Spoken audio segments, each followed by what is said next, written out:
নমস্কার, আপনার পরিচয়টা বলুন। আমার নাম অভিজিৎ চৌধুরী।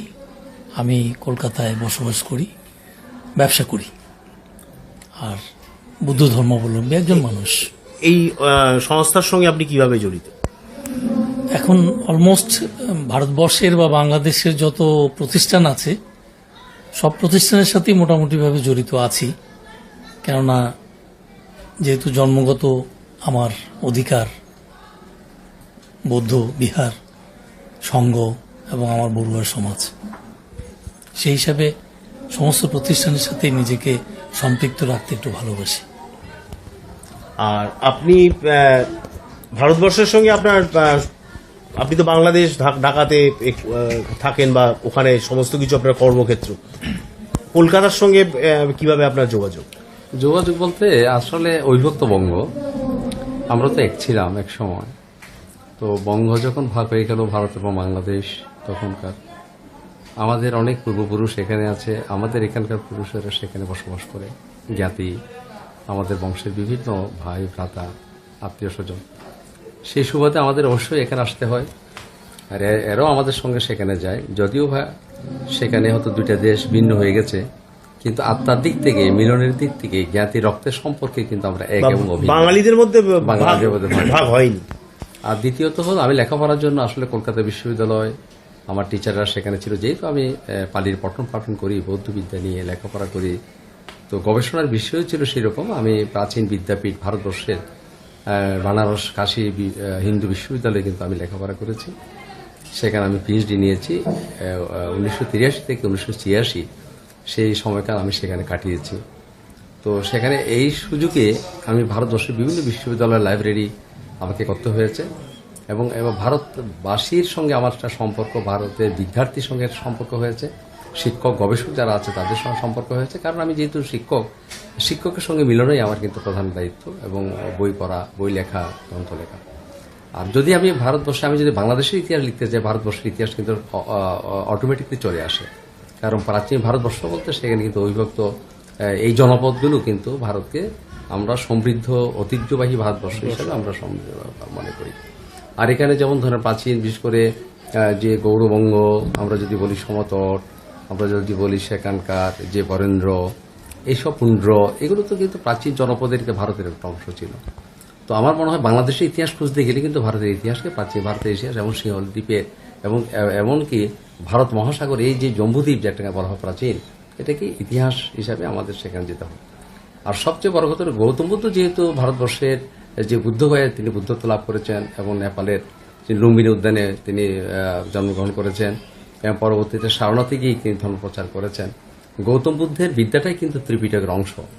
তো সেই হিসেবে ত্রিপিটক বলতে কিন্তু বুদ্ধকে নিয়ে তো ত্রিপিটক হয়েছে। বুদ্ধের শিক্ষা, অনুজ্ঞা, শাসন, অনুশাসন, এগুলো নিয়ে তো ত্রিপিটক, নীতিমালা এবং বুদ্ধের উপদেশ বাণী নিয়ে, জীবন দর্শন নিয়ে তো ত্রিপিটকগুলো লিখিত হয়েছিল। তো যেহেতু আমি বৌদ্ধবিদ্যা চর্চা করি, আমাকে তো সেখানেই যেতে হয়। তো এটা যেতে হলে কিন্তু ভারতবর্ষকে অনুসন্ধান করতে হয়, ভারতের মাটি স্পর্শ করতে হয়, এবং বিশেষ করে ভারতের যে শিক্ষাপীঠগুলো, বিশেষ করে নালন্দা বিশ্ববিদ্যালয়, প্রাচীন নালন্দা, এটাকে আমাদেরকে, আমার মনে হয় দেশ বিদেশের খ্যাতিমান পণ্ডিতরা, শিক্ষার্থীরা কিন্তু সেখানে এসেছে।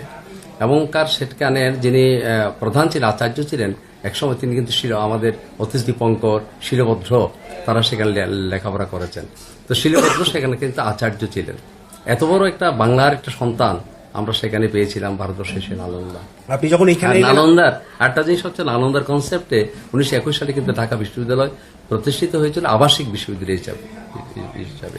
অর্থাৎ জ্ঞানের আদান প্রদান করবে, গুরু শিষ্য বসে কিন্তু জ্ঞানের আদান প্রদান করা, এবং কোনো সংকট হলে মানে গুরুর এবং শিষ্যের সঙ্গে যেটা সখ্যতা, জ্ঞানের এবং বিদ্যার যে সখ্যতা, এই যে মানে খুব পারস্পরিক যে সম্পর্ক, গভীর সম্পর্ক আদান প্রদানের, এটা কিন্তু নালন্দার কনসেপ্ট থেকে আমরা নিয়েছিলাম। ঢাকা বিশ্ববিদ্যালয় আবাসিক বিশ্ববিদ্যালয় হিসাবে শিক্ষকরা থাকবে, ছাত্ররা থাকবে, সেখানে আমরা একেই অপর সঙ্গে একটা সংযোগ স্থাপন করব। এইসব বিষয়গুলো নিয়ে, এবং ভারতের ঐতিহ্য, ট্রেডিশন, প্রেস্টিজ, সংস্কৃতি, বৌদ্ধ সভ্যতার একটা অংশ, আমার ভারতের সভ্যতার একটা অংশ, পার্ট। এই জন্য পার্টের পার্সেল আমরা কিন্তু ভাগ করে নিয়েছি। এই জন্য আমার দৃষ্টিভঙ্গিতে, আমার আমার হৃদয়ে, এবং এই বিশ্বের মধ্যে আমরা মানবতাকে ধারণ করি, ভারতবর্ষকে ধারণ করি, এবং আমরা বাংলাদেশেরকে আমরা অভিন্ন বলে মনে করি। আপনার বড়ুয়া সমাজের সবাই কি বৌদ্ধ, না বৌদ্ধ বিশ্বাসী? না, বড়ুয়া সমাজের সবাই বৌদ্ধ। আর বড়ুয়া সমাজ কি আলাদা কোনো জায়গা থেকে না, এটা বাংলাদেশের বা অবিভক্ত বাংলা বলুন, অবিভক্ত বাংলা থেকেই সৃষ্টি, তবে আমাদের আদি জন্মস্থান হচ্ছে চট্টগ্রাম, ওটাই প্রধান জায়গা। প্রধান জায়গা। এবং বড়ুয়া সমাজ বৌদ্ধ ধর্মের সঙ্গে কিভাবে প্রথম, মানে কবে থেকে যুক্ত, সেটা কতদিনের পুরনো ইতিহাস? অনেক মানে বৌদ্ধদেবের সময় থেকেই আমাদের। এবং বড়ুয়ারা কি সবাই বাঙালি? বড়ুয়ারা সবাই বাঙালি, আচ্ছা, একেবারেই বাঙালি। এই জায়গাটা খুব অভিনব একটা এটা আমরা সবাই জানতাম না। হ্যাঁ, তো সেইটা আপনার কাছ থেকে জেনে খুব ভালো লাগলো। আর আমাদের এখানে কলকাতার যেটা এখানে কি বড়ুয়াদের মানে বড়ুয়া সমাজের লোকেদেরই সৃষ্টি, মানে তৈরি বড়ুয়া সমাজেরই আসলে আমাদের সমাজ ব্যবস্থাটা বড়ুয়া সমাজ থেকেই তৈরি, এবং জন্মগতভাবে বড়ুয়ারা বৌদ্ধ ধর্মাবলম্বী।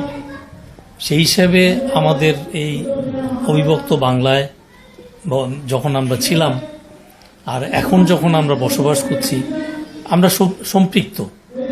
বাংলাদেশ এবং এই যে আমাদের আইডল ডক্টর বড়ুয়া যেটা বললেন, তো ওনাদের যে চর্চা বা এই বঙ্গীয় যে চর্চা, সেটার কিন্তু মানে মেইন ঘাঁটি বা মেইন শিকড়টা হচ্ছে বাংলাদেশ, চট্টগ্রাম।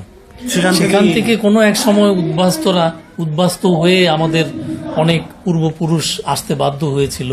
সেটা তো বিভিন্ন রাজনৈতিক কারণে, আর্থিক কারণ বা এটা বিভিন্ন কারণ হতে পারে। বিভিন্ন কারণ। এখানে আরেকটা বিষয় আমার জেনে রাখা ভালো, আমি বলি, আপনি যেহেতু একটা সংবাদের নিচ্ছেন, যারা শিক্ষানুরাগী পূর্ববঙ্গের কিন্তু পশ্চাৎপদ জনগোষ্ঠী ছিল তখন কিন্তু কলকাতা মহানগরী ছিল কিন্তু শিক্ষার একটা আলো। এই জন্য প্রাচীন সেই আমাদের বঙ্গের আজকে যদি বলি ঊনবিংশ শতক এবং অষ্টাদশ শতকে যারা ছিলেন, তারা কিন্তু শিক্ষার আলো পাওয়ার জন্য কিন্তু এখানে কলকাতা মহানগরীতে এসেছিলেন। এবং doctor B M Barua, Benimadhab Barua, যিনি কিন্তু DLitt from London University, Asia মহাদেশের মধ্যে প্রধান দেখুন ব্যারিস্টার অরবিন্দ বড়ুয়া। অর্থাৎ আমাদের পূর্ববঙ্গ থেকে যারা বৌদ্ধরা ছিল, যারা শিক্ষার প্রতি অনুরাগ ছিল, তারা কিন্তু এখানে এসে কলকাতা মহানগরীকে কিন্তু বেছে নিয়েছিলেন, কারণ সেখানে ছিল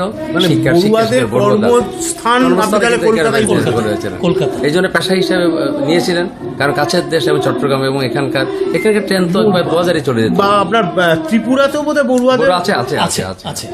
আর এই বড়ুয়াদের সঙ্গে বা ধরুন আমাদের এখানকার যে বৌদ্ধ চর্চা, তার সঙ্গে আপনি দলাই লামার বৌদ্ধ ধর্মের বা দলাই লামার কি কোনো সম্পর্ক বা না, দুজনে বিভিন্ন রকম ভাবে বুদ্ধদেবকে স্মরণ করে? দেখুন, এখানে মতবাদের দৃষ্টি থেকে ডক্টর বড়ুয়া ভালো বলতে পারবেন, উনি অধ্যাপক মানুষ। তবে আমি যেটা বলি সেটা হচ্ছে আমাদের একটু মানে হীনযান এবং মহাযান, অর্থাৎ থেরোবাদী। তো থেরোবাদী বৌদ্ধ যারা আমরা থেরোবাদী বৌদ্ধিজম হচ্ছে আমাদের বড়ুয়াদের মধ্যে। হ্যাঁ, তো সেই হিসাবে আমরা ওই ডক্টর দলাই লামা অবশ্যই আমাদের ধর্মীয় গুরু, পথপ্রদর্শক। তবে দর্শনের দিক থেকে আমাদের কোনো পার্থক্য নেই, মানে বৌদ্ধ বিশ্বাসের দিক থেকে কোনো আমাদের পার্থক্য, কিন্তু দুজনের পথ বা দুজনের হয়তো বুঝানোর গতিধারাটা, উপস্থাপনের গতিধারাটা। যে কথা বলছেন আমাদের অভিজিৎ বাবু খুব ভালো বলছেন। বিষয়টা হলো ওখানে না, এখানে যে বুদ্ধের যে দুটা পথ ভাগ হয়ে গেল, সেটা থেরবাদ এবং মহাযান, হীনযান এবং মহাযান যেটা বলা হয়েছে, সেখানে কতগুলো বিনয়ের বিষয় নিয়ে বুদ্ধের মহাপরিনির্বাণের পরে বুদ্ধ যখন নেই, তখন তার এই যে শাসন অনুশাসনের কিছু বিনয় নিয়ে কিন্তু বৌদ্ধ ভিক্ষুদের মধ্যে দ্বিধা বিভক্ত হয়েছিল, সমস্ত ধর্মের মধ্যে আছে।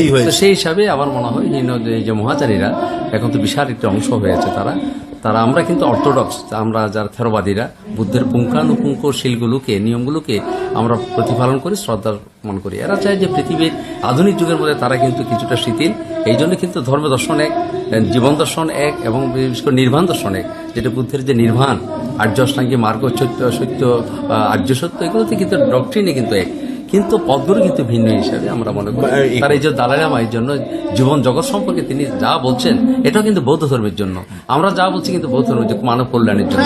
উনি যা বলছেন এটা একই, কিন্তু পথটা ভিন্ন। আজকে আপনাদের সঙ্গে কথা বলে এবং আপনাদের এখানে এসে বৌদ্ধ ধর্ম এবং বৌদ্ধ বিশ্বাস সম্বন্ধে জেনে খুব ভালো লাগলো। আশা করি আপনারা এটা খুব আমরাও আপনাদের অভিনবভাবে সাথে মানে শেয়ার করতে পেরে আমাদের সমস্ত কিছু আপনারা বুঝতে চেষ্টা করেছেন, সেই জন্য বা আরো অনেক আমরাও মানুষ খুব- হয়তো এর সূত্র ধরে এই আমরাও আপনাদেরকে বিশ্বাসের মধ্যে ধন্যবাদ তবে জানাচ্ছি। তবে তো বিশ্ব কিন্তু বর্তমান কিন্তু গ্লোবাল বিশ্বটা কিন্তু শান্তির জন্য কিন্তু খুবই আগ্রহ প্রকাশ করছে। আজকে শান্তির দিন আমাদের, শান্তিটাই বোধহয় আমার মনে হয় আজকে সবথেকে মানবতার বেশি জন্য শান্তিটা প্রয়োজন। খুব প্রয়োজন। আমরা মানুষ, আমাদের বা সবথেকে মানবতার জন্য দামি কাজ হয়ে করবো। দাঁড়িয়েছে। হ্যাঁ, দাঁড়িয়েছে মানবতার জন্য। এই ধর্মগুলো কিন্তু মানবতার জন্য। শান্তি এবং হিংসা। হিংসা, অহিংসা পরম ধর্ম, এবং এখানে মৈত্রী, মুদিতা, করুণা, উপেক্ষা, ব্রহ্মবিহার যেখানে বলা হচ্ছে। বৌদ্ধ ধর্মের প্রধান বিষয় হচ্ছে ব্রহ্মবিহার। আমরা সকলে মানবতার দিকে, মানবতা জাগ্রত করবো। মানুষের সেবা, মানুষের সেবায়। দয়া, সেটাই মায়া, একমাত্র এগুলো হচ্ছে উপলক্ষ। উপলক্ষ।